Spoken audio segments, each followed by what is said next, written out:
क्योंकि अगर आज नहीं समझे तो कल Delhi file, Bengal file, Kerala file, Bhopal file, Indore file, Khargone file देखने की जरूरत पड़ जाएगी।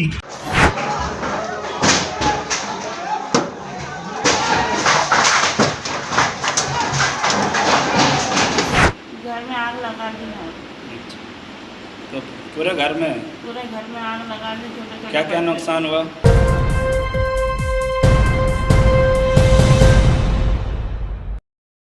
मैं हूं शकील अहमद और आप देख रहे हैं न्यूज़ मैक्स।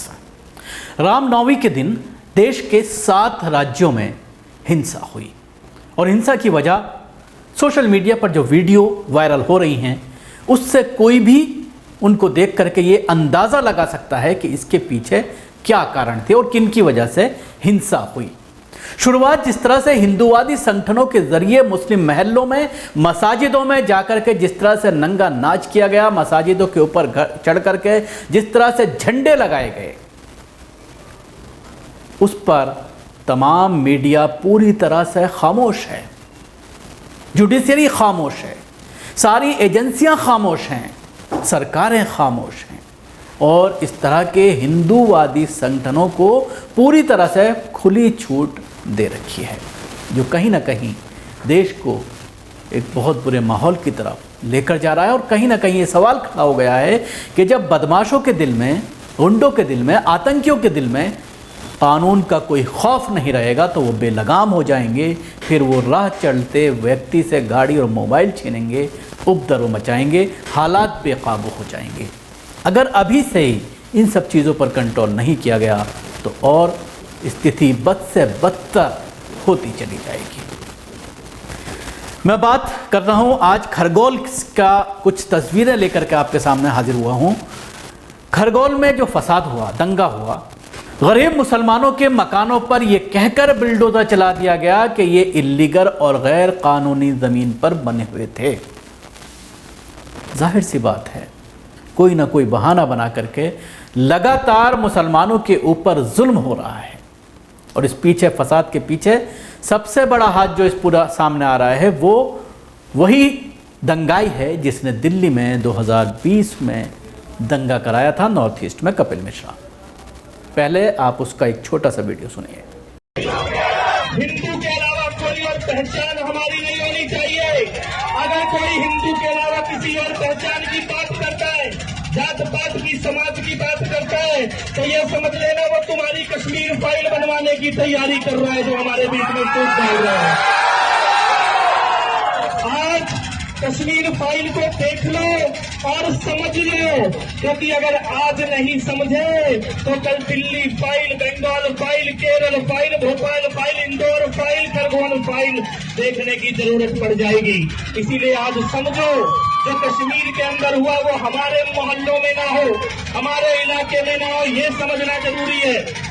कल श्रीनगर में जामिया मस्जिद के अंदर कुछ लोगों ने नारा लगाया, बुरहान वानी के नाम का लगाया, आजादी मांगी, मूसा आतंकवादी के नाम की आजादी मांगी। आज खरगोन की धरती से मैं उन्हें ये कहना चाहता हूँ कि जिस घर से बुरहान निकलेगा उस घर में घुसकर मारेंगे। जिस घर से बुरहान निकलेगा घर से मूसा निकलेगा। सुना आपने किस तरह से हिंदूवादी संगठनों के नौजवानों के बीच, दंगाइयों के बीच खड़ा होकर के ये ऐसा भाषण दे रहा है ताकि लोग हिंसा पर उतारू हो जाएं, क्योंकि इसे मालूम है इसका कुछ नहीं होने वाला, दिल्ली में भी कुछ नहीं हुआ। खड़े होकर के डीसीपी के साथ जिस तरह से इसने ये कहा था कि हम सबक सिखाएंगे और उसके बाद दंगा भड़क गया था, इसके खिलाफ कोई एक्शन नहीं लिया गया। हाई कोर्ट की डायरेक्शन के बावजूद आज तक ये बात बार बार कही जा रही है, 2 साल गुजरने के बाद भी, कि अभी जांच चल रही है, लेकिन ना तो इसके खिलाफ और ना और जो बीजेपी के लीडर थे उनके खिलाफ कोई एक्शन नहीं लिया गया। हाँ, एक्शन लिया गया उन मुसलमानों के खिलाफ जो सीए और एनआरसी के प्रोटेस्ट में शामिल थे, वो आज तक सलाखों के पीछे हैं, उनके ऊपर यूएपीए लगा दिया गया, लगातार उनकी बेल एप्लीकेशन को रिजेक्ट किया जा रहा है। सवाल ये खड़ा होता है कि सारी चीज़ें पब्लिक डोमेन में होने के बावजूद आखिर कोर्ट इन सब चीज़ों को क्यों नहीं देख रहा? सारे सबूत देने के बावजूद उस पर एक्शन क्यों नहीं लिया जा रहा? और उसकी यही वजह है कि ऐसे आतंकियों को जब कानून का डर ख़त्म हो जाए कि मेरा दिल्ली में कुछ नहीं हुआ, इसलिए अब वो पहुंचा मध्य प्रदेश और मध्य प्रदेश में भी उसने दंगा कराया। अब सवाल ये खड़ा होता है कि जब किसी मस्जिद में घुस करके हिंदूवादी संगठन के आतंकी मस्जिद में चढ़ेंगे, मस्जिद में चढ़ करके भगवा लहराएंगे, डांस करेंगे, नमाजियों के साथ पिटाई करेंगे, तो क्या उस पर मुसलमान रिएक्शन ना करें? अगर वो रिएक्शन करते हैं तो फिर उनके घरों पर शिवराज चौहान, जो अपने आप को मामा कहलाता है, वो उन बच्चियों को, उन बेटियों को बेघर कर देता है जिनके माँ बाप ने अपनी पूरी ज़िंदगी की गाड़ी कमाई लगा करके मकानात तामीर कराए थे। लगातार आज भी इस तरह की घटनाएं वहाँ पर हो रही हैं। कर्फ्यू लगने के बावजूद मुसलमानों के घरों में, मकानों में, कारोबारों में आग लगाई जा रही है। आज सुबह ही इस तरह की घटना घटी कि एक गैरेज के अंदर 3 बसों को और एक कार को, प्राइवेट कार को, मुस्लिम ट्रांसपोर्टर था, उसको आग लगा दी गई। उसके अलावा कुछ मकानों में भी आग लगाने की बात सामने आई है। एक वीडियो में आपको दिखाना चाहूँगा कि एक महिला हैं जिनके घर में, जिनके मकान में आग लगा दी गई और उसके बाद वो अपने बच्चों को लेकर मस्जिद में पहुंची हैं। मस्जिद में किसी तरह से उन्होंने शरण ली है। खुले आसमान में, रमज़ान का महीना है, रोज़े रख रहे हैं लोग, इबादत का महीना है, लेकिन उसके बावजूद उनको मस्जिद में जा कर के शरण लेनी पड़ रही है।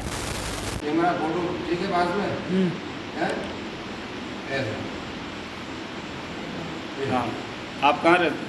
रहीमपुरा। रहीमपुरा कौन से मोहल्ले में? रहीमपुरा खरगोन मुगल बेड़े। अच्छा, क्या हुआ हादसा? घर में आग लगा दी है।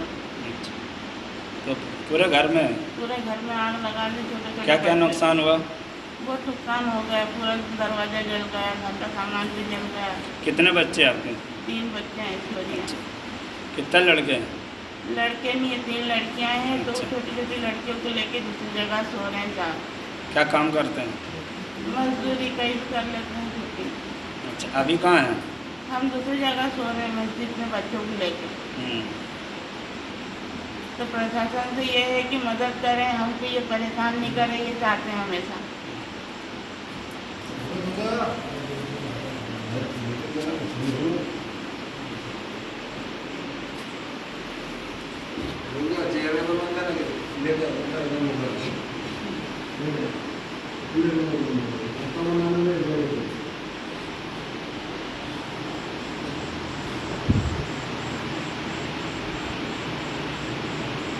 उसके अलावा और बहुत सारे वीडियो सोशल मीडिया पर वायरल हो रहे हैं जिसमें मकानों को आग लगाई जा रही है, जय श्री राम के नारे लगा करके पत्थरबाजी की जा रही है। लेकिन ये सारी चीज़ें पब्लिक डोमेन में होने के बावजूद मध्य प्रदेश पुलिस को नहीं दिखाई दे रही। एक भी गुंडाई के खिलाफ FIR दर्ज नहीं की। उल्टा कल जिस तरह से पूरी सोशल मीडिया पर यह मामला उठाया गया कि किस तरह से कानून को हाथ में लेकर के आप अचानक किसी के घर पर भी पहुँच जाएंगे और बुलडोज़र चला देंगे। एक नया तमाशा शुरू कर दिया गया है।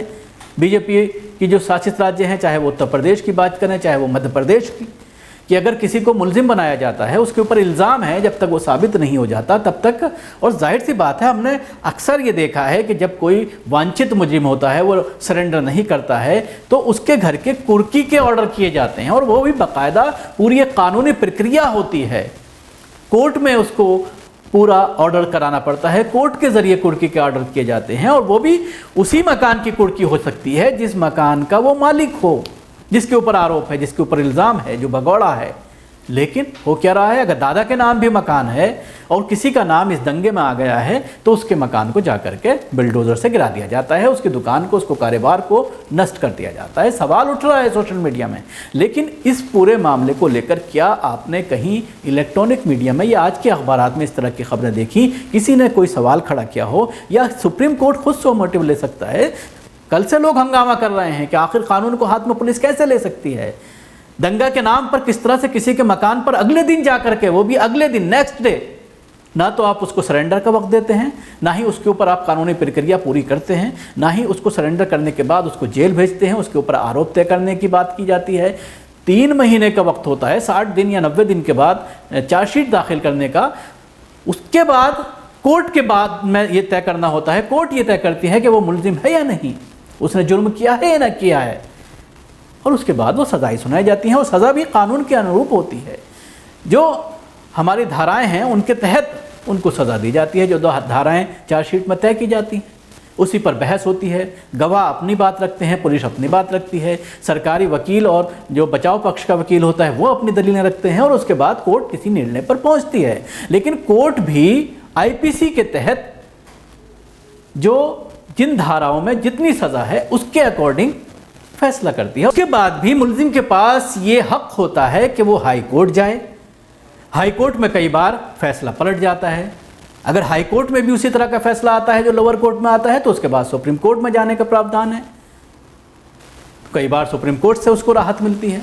तो जाहिर सी बात है, जब तक जो एक कानूनी प्रक्रिया है वो पूरी ना हो तब तक आप किसी का घर, किसी का मकान, किसी की दुकान, किसी का कारोबार नष्ट नहीं कर सकते। इसका कोई हक नहीं है। लेकिन ये सब हो रहा है और आज से नहीं, बरसों से ये बात चल रही है। उसके बावजूद जब मामले कोर्ट में पहुंचते हैं तो कोर्ट के ज़रिए उन अधिकारियों को सज़ा देने की कोशिश नहीं की जाती, उनके ऊपर इल्ज़ाम तय नहीं किए जाते जिन्होंने कानून को हाथ में लिया। परसों दंगा हुआ, और दंगा किस वजह से हुआ वो भी एक बहस है। रामनवमी में जिस तरह से हंगामा किया गया, सोशल मीडिया में सारे शॉट्स मौजूद हैं, आप खुद देख लीजिए। लेकिन एक्शन उन पर लिया गया जब मस्जिद में हंगामा हुआ, उसका रिएक्शन जब मुसलमानों के जरिए हुआ तो सिर्फ मुसलमानों के खिलाफ एफआईआर दर्ज की गई। और न सिर्फ एफआईआर दर्ज की गई बल्कि अगले दिन अधिकारी बाकायदा एडमिनिस्ट्रेशन, पुलिस और एडमिनिस्ट्रेशन तमाम लोग बुलडोज़र लेकर के एक लिस्ट बना करके मुसलमान के बस्तियों में पहुंच गए और मकानों को गिराना शुरू कर दिया। कहा यह जा रहा है कि ये इल्लीगल ज़मीन पर बना हुआ था। तो जाहिर सी बात है, अगर इल्लीगल ज़मीन पर भी बना हुआ था तो पुलिस को किसने राइट दिया कि अचानक पुलिस जो है पूरा अमला लेकर के वहां पर पहुंच जाए? क्या उसके लिए कोई कानूनी प्रक्रिया पूरी की गई थी? क्या कोर्ट ने ऑर्डर दिया था डिमोलिश करने का? अगर नहीं दिया था तो कोर्ट का यह हक बनता है, कोर्ट की जिम्मेदारी बनती है, हक छोड़िए जिम्मेदारी बनती है कि ऐसे पुलिसकर्मियों के ऊपर एफआईआर दर्ज की जाए, उन्हें सलाखों के पीछे पहुंचाया जाए, नौकरी से सबका सस्पेंशन हो और इंसाफ कायम किया जाए। अगर इंसाफ कायम ना हुआ तो शायद कहीं देर ना हो जाए। शुक्रिया। आपको हमारी कोशिश कैसी लगी ज़रूर बताएं। हमारे YouTube चैनल को सब्सक्राइब करना ना भूलें। इसके साथ ही बेल आइकन जरूर दबाएं। अगर आप वीडियो फेसबुक पर देख रहे हैं तो पेज को लाइक करें, उसके साथ ही फॉलो करें।